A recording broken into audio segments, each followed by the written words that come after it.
a los hechos que se están produciendo, actos violentos con consecuencias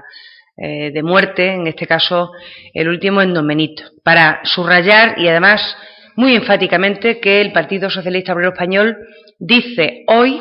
con gobiernos diferentes, lo mismo que decía anteayer cuando había un gobierno en España del Partido Socialista o había en Extremadura un gobierno también socialista, que Extremadura es una región segura. Por tanto, es un mensaje el que queremos lanzar de tranquilidad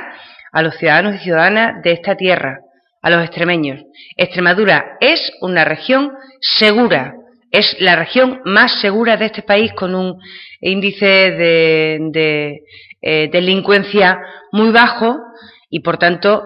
yo creo que tenemos que llevar al ánimo de la gente que estos han sido desgraciados sucesos que, lógicamente, hay que atender, que hay que prevenir, que hay que trabajar seriamente para que no se produzca una inseguridad ciudadana, pero insisto en que decimos lo mismo que decíamos,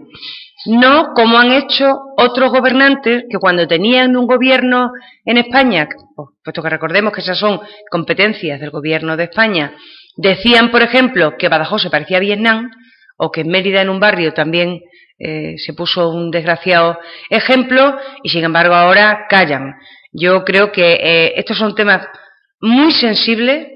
que tiene que haber ciudadanos, sobre todo del entorno donde se han producido estos hechos con consecuencias de, como decía, de muerte y, por tanto, lanzar ese mensaje. Tenemos unas fuerzas y cuerpos de seguridad que han estado bien dotados, que han visto incrementar sus plantillas. Eso sí, si el Gobierno de España hace lo que tiene pensado hacer, que es congelar las plantillas de policía, con un efecto realmente de reducción, porque lógicamente se irán jubilando, irán pasando